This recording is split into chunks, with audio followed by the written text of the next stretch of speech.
안녕하세요. 이주은 부부상담 원장 이주은입니다. 사연을 보겠습니다. 안녕하세요. 38살 두 남매를 키우고 있는 주부입니다. 결혼 7년 동안 제 나름대로 시부모님께 최선을 다해왔다고 생각했습니다. 저희 집이 할머니를 모시고 살기도 했고 딸 셋 중에 제가 큰딸이라서 결혼 전부터 시부모님이 제게 기대한 것도 컸습니다. 저도 제 나름대로 잘 하려고 7년 동안 두 분 생신상도 매번 차려드리려 노력했고 1년 중 명절을 포함한 6번의 제사도 늘 도와드렸습니다. 물론 시부모님도 저와 손자들에게 잘해주셨고 사랑도 많이 주셨습니다. 하지만 1년 중 적어도 3번 이상은 꼭 불려가서 혼이 났습니다. 전화 자주 안 한다부터 시작해서 당신 몸이 아픈데 밥 안 차려줬다, 반찬 좀 해다가 날라라 등입니다. 한 달 전 저희 집에 제 친구들과 함께 집들이를 하는데 어린아이들 5명에 성인 7명이 한꺼번에 오느라 너무 정신이 없었습니다. 그런데 그날 오전에 시아버님이 애들 보고 싶으시다고 영상통화를 하셨는데 제가 휴대폰 볼 시간도 없었고 정신이 없어서 부재중 전화가 찍힌 지 8시간 후에 다시 전화를 드렸습니다. 그런데 안 받으시길래 그 다음날 다시 2번을 했더니 역시나 받지 않으셨습니다. 저는 걱정이 돼서 시어머님께 전화를 드렸더니 그렇지 않아도 시아버지에게 들었다면서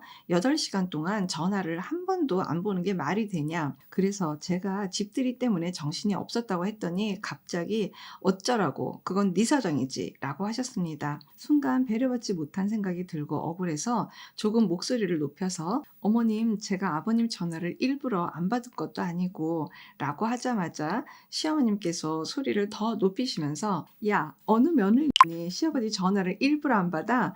안 받는 건 그건 미친이지. 너 그리고 네가 아무리 억울하다고 해도 어디다 대고 어른한테 억울하다고 소리를 질러대? 내 딸이 내 앞에서 그랬으면 당장 뺨 싸대기 올라갔어 라고 소리를 지르셨습니다. 저는 너무 당황했지만 옆에서 아이들과 제 막내 동생이 전화 소리를 듣고 있어서 얼른 마무리 짓기 위해 죄송하다고 했고 어머님은 당신이 시아버지를 잘 달래놓을 테니 다음날 전화해서 죄송하다라고 말씀드려라 라고 하면서 전화를 끊었습니다. 저는 밤새 울었고 남편은 제 앞에서 무릎까지 꿇었습니다. 그리고 제 막내 동생도 듣게 되어 저희 친정 부모님도 알게 되셨고 화가 많이 나셨습니다. 어쨌든 저는 시어머님 말씀대로 시아버님께 전화를 드렸는데 아버님께서 너 지난번에도 그랬어. 내가 전화하면 30분 늦게 하고 1시간 늦게 하고 그 말을 듣고 너무 화가 나서 아버님, 저도 사생활이라는 게 있어요. 6살, 4살 아이들 키우다 보면 전화기 들고 살 수 없어요 라고 이야기했고 아버님은 그냥 제 전화를 끊어버리셨습니다. 그걸 마지막으로 한 달이 지난 지금까지 저는 시댁에 그 어떤 연락도 하지 않았습니다. 시부모님은 별것도 아닌 일로 일을 키워서 친정 부모님까지 알게 했냐고 저를 탓하고 계신 것 같습니다. 남편은 현재 시아버지 가게에서 시아버지, 누나와 함께 일을 하고 있습니다. 효자의 경제적, 정서적으로 독립하지 못한 남편이기에 저는 7년 동안 너무 고통스러워서 인연을 끊은 지금이 너무 행복하고 좋습니다. 하지만 남편은 한 달째 괴로워하고 있습니다. 전 영원히 인연을 끊고 싶은데 어떻게 해야 할까요? 라고 글을 주셨습니다. 한 1년에 한 3번 정도 불려가서 혼난다고 했잖아요. 어떻게 생각이 드냐 하면은 1년에 3번 정도 얘네한테 내가 괜찮은 시부모님이 맞는지 아닌지를 확인하는 작업을 하시는 것 같다는 생각이 들어요. 아마 이제 더 연세가 들어가면서 빈도수가 늘 일인지 줄 일인지는 모르겠지만 1년에 3번 정도 가서 뭔가 이제 혼이 나고 오는 이 상황을 진짜 사연자님이 잘못하고 사연자님 남편이 뭘 잘못해서가 아니라 우리가 뭐가 미흡해서가 아니라 그분들이 자신감이 떨어지고 연세가 들면서 뭔가 확신감이 떨어져서 당신들의 입지, 당신들의 어떤 존재감, 내가 괜찮은 부모인 걸로 얘네가 여기는 게 맞지? 라고 하는 거를 확인하는 작업을 그냥 말씀으로 하시면 제일 좋은데 그걸 말씀으로 못 하시고 혼을 내는 그런 거, 내가 뭔가 파워가 있고 막 이런 것들로 그런 방법으로 확인할 수밖에 없을 만큼 안쓰러운 분들도 좀 이렇게 측은하게 보시면 어떨까 싶은 생각이 들어요. 어르신들이 경제력도 좀 느껴지고요. 남편이 들어가서 할 정도 수준으로 같은 또래가 일하는 어떤 연봉보단 이게 훨씬 더 나은 조건이기는 한가 봐요.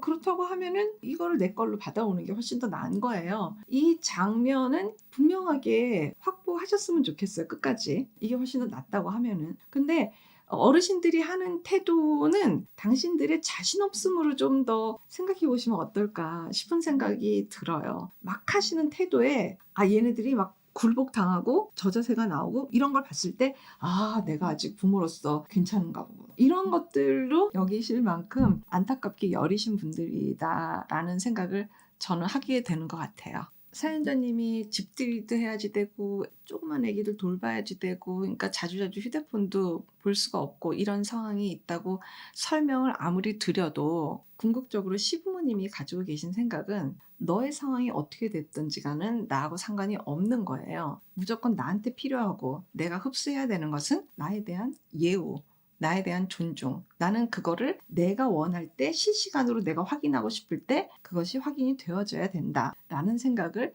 굉장히 진하게 갖고 계신 것 같습니다. 전화 안 받는 시간은 왜 재시는 걸까요? 내 전화가 찍힌 거 분명히 맞는데 30분 됐고 1시간 됐고 지금 8시간 됐고 막 이거를 재실 만큼 정말 마음이 여리신가 봐요. 이게 시간이 간 만큼 나를 무시한 양인 거죠. 30분짜리만큼 나를 무시한 거고 1시간짜리만큼 나를 무시한 거고 8시간짜리만큼 나를 무시한 거다라고 생각을 하시는 거예요. 그런데 사돈네가 알면서 창피하고 싶지는 않아요. 정말 너무들 마음이 얇으신 어르신들인 것 같은 생각이 계속해서 들어요. 그래서 이거는 사연자님이 이렇게 가슴 아파하는 것도 아까워요.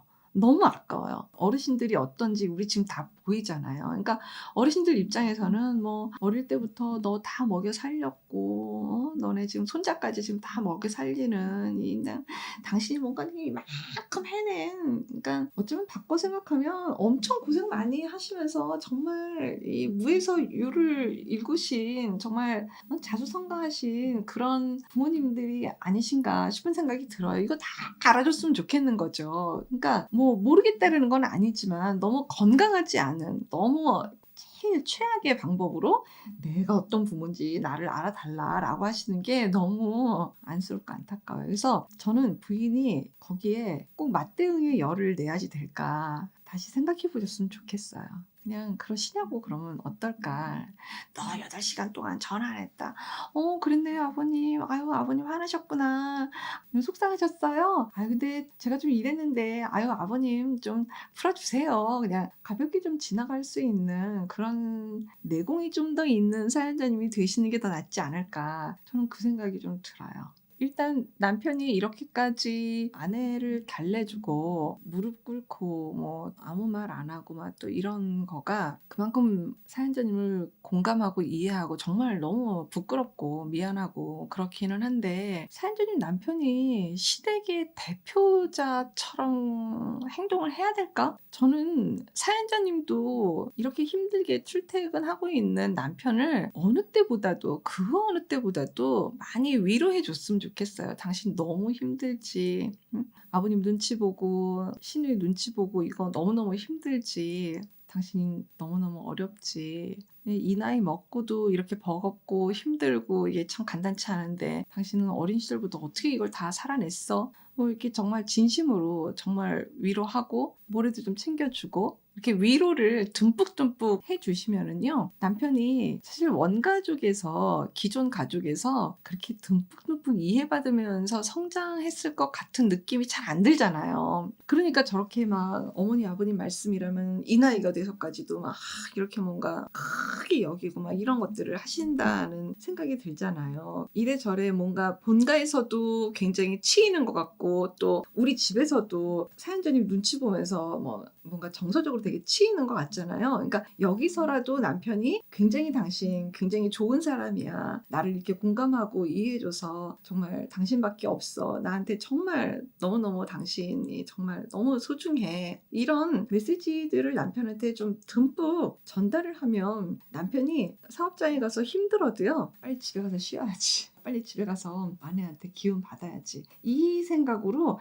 그렇게까지 안 힘드실 것 같아요. 아버님한테 막 눈치 받고 막 이렇게 해도 그렇게까지 힘들지 않으실 것 같아요. 그러면 이제 어머니 아버님이 이제 뭔가 좀 쎄해지죠. 뭐냐, 눈치를 주는데 제가 눈치를 안 받는 것 같은 거예요. 뭐 힘들어 보이긴 하는데 그렇게까지 힘들어 보이지 않는 거예요. 이게 뭔가 내 어떤 그 영향이 별로 안 가는가 본데? 라고 생각을 하게 되면 부모님들도 점차 시간이 지나면서 굉장히 당신들 정서의 입지가 줄어요.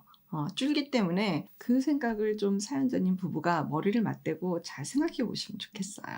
저는 영원히 연을 끊고 싶은데 어떻게 해야 될까요? 이렇게 물어보셨잖아요. 그렇게 뭐 연을 끊고 안 끊고 할 만큼의 가치 부여를 지금 하고 싶으시다는 얘기인 거죠. 아유, 어머니가 저렇게 언성을 높이고 저렇게 센 말을 막 하실 때에는 당신도 내면에서 뭔가 이렇게 지진이 나는 거구나. 좀 이렇게 좀 볼 수는 없을까. 뭐 그만큼 영원히 연을 끊고 싶다라는 얘기는 그만큼 현재 굉장한 의미를 두고 내가 지금 보고 지금 이렇게 견제를 하고 있어요. 이 얘기나 지금 비슷한 거기 때문에 곱씹어서 잘 생각해 보시면 참 어이없는 일이에요. 어이없는 일. 어이없는 일이 되지 않을까.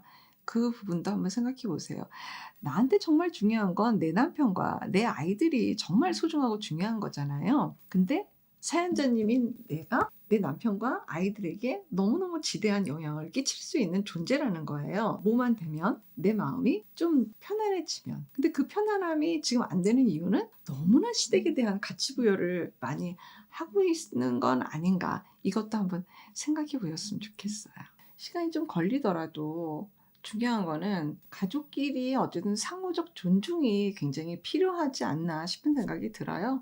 그래서 나부터 내가 내 마음을 잘 좀 보살피고 나부터 이 어르신들에 대한 조금 진한 어떤 사고가 있다 그러면 그걸 좀 더 생각해 보는 그런 시간을 좀 가져보는 거는 중요할 것 같은 생각이 듭니다. 그리고 영원히 연을 끊겠습니다. 뭐 끊어도 될까요? 뭐 이런 생각을 하고 계신다고 하게 되면 사실 그 말씀 자체가 불편하기 때문에 또 그 말씀도 하시는 거거든요. 그러니까 지금 당장 어떻게 하려고 하지 마시고 시간이 지나면서 내 마음이 정말 어떻게 달라지는지 그것들을 잘 보시면 될 것 같고 이 상황에서도 부부 중심에 대한 거는 놓치지 마시고 부부가 훨씬 더 이런 어려운 일이 있으니까 더 많이 서로를 위로하고 어떤 비난과 탓과 그거 봐라 당신 부모님 이러셨지 이런 게 아니라 부부가 더 연결되는 그렇게 연결이 돼서 더 에너지를 발생해내는 그런 합심된 마음을 갖는 그런 계기로 또 한번 삼으시기 바랍니다. 고맙습니다. 건강한 부부 애착이 나라를 살립니다. 오늘도 영상 시청해 주셔서 감사합니다. 고맙습니다.